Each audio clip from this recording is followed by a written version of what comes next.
Welcome to the Gordon Grind. Today is Truth Bomb Tuesday, and we're going to be continuing our talks about life as a wife, or my life as a wife anyway. If you have not watched last week's video, stop right now and go watch that video first.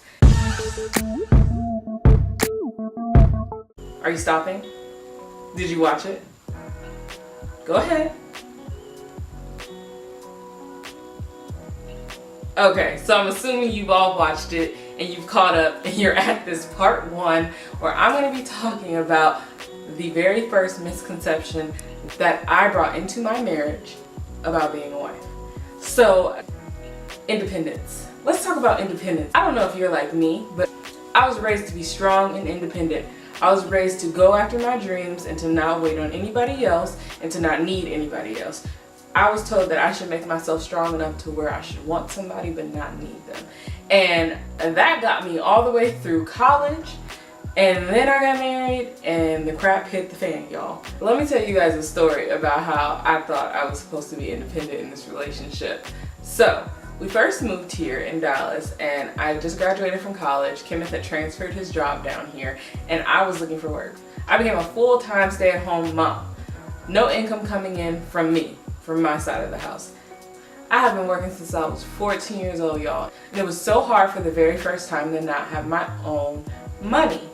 And my husband, the gracious, beautiful man that he is, in his eyes it was nothing. It was like, this is our money. You know, you're taking care of our son during the day. I'm going to work and I'm bringing home money for us. It's our money. And I didn't see it that way.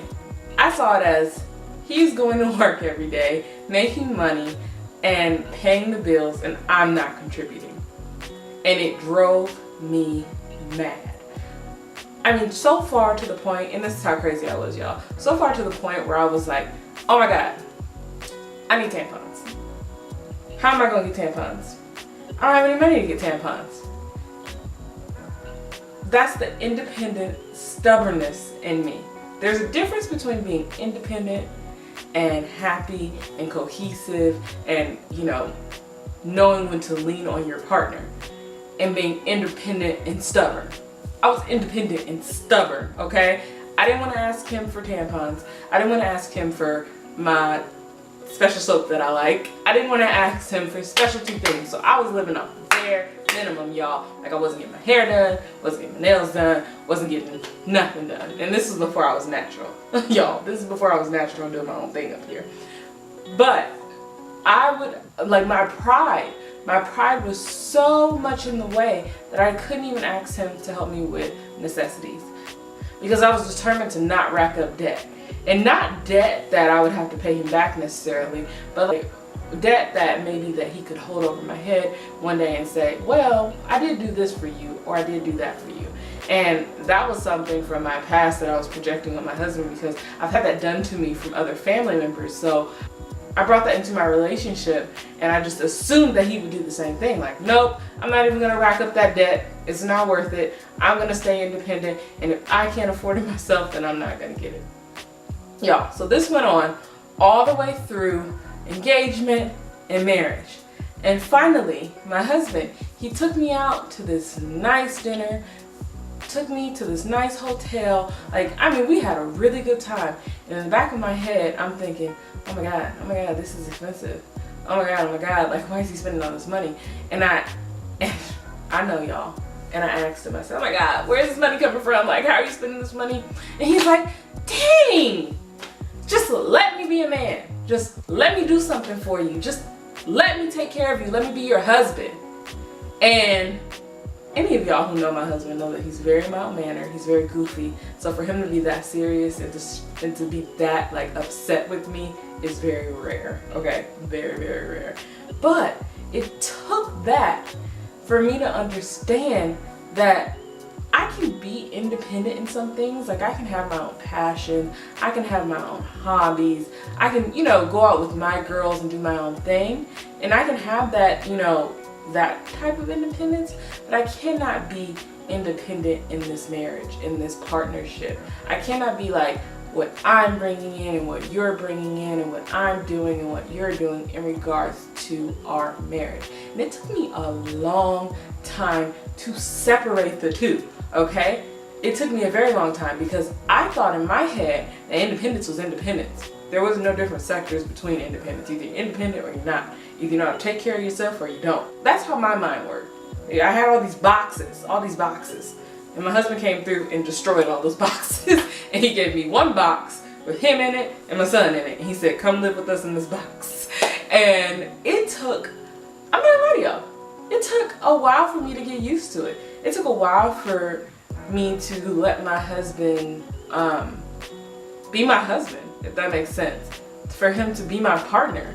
And I know from the outside looking in, it looks like we just merged together so, flawlessly, but we didn't, I had a lot of issues that I need to work through before I became the wife that I am today. So the wife that I am today, now when he does something to me, I'm like, oh, thank you, honey. Thank you so much. I'm more appreciative. I'm more happy about it. I'm not thinking about how he's paying for it, where this money's coming from, if I'm gonna owe him or what I have to do for him since he did something for me. I don't think like that. I'm able to just enjoy it. So ladies, if you are having a hard time letting your husband be your husband, think of some ways that you can change that. Now, don't get it twisted. I'm not telling you gotta be submissive in all things and all that jazz. What I'm saying is that you can have your independence, but you can be a good partner too. The first step is recognizing your faults, and hopefully you do that before your husband has to shake you and tell you to let him be your husband. Hopefully you get there. One tool that I use in my head is that even if I feel myself slipping back into my old ways, I just automatically think, you know what? I am so lucky. I am so grateful that I have a man that does these things for me, okay? Because there are plenty who don't. So if you find your mind going to the dark side, well, let's just call it the dark side, bring it back to the light and think about positive things. Think back to your wedding day and how you took your vows to be one, okay? To move as one, to act as one, to do as one. And like I said, not in all things. You can go have your girl time, he can go have his guy time. When it comes to your marriage and being together and loving each other, let him love on you, okay? Let him do for you.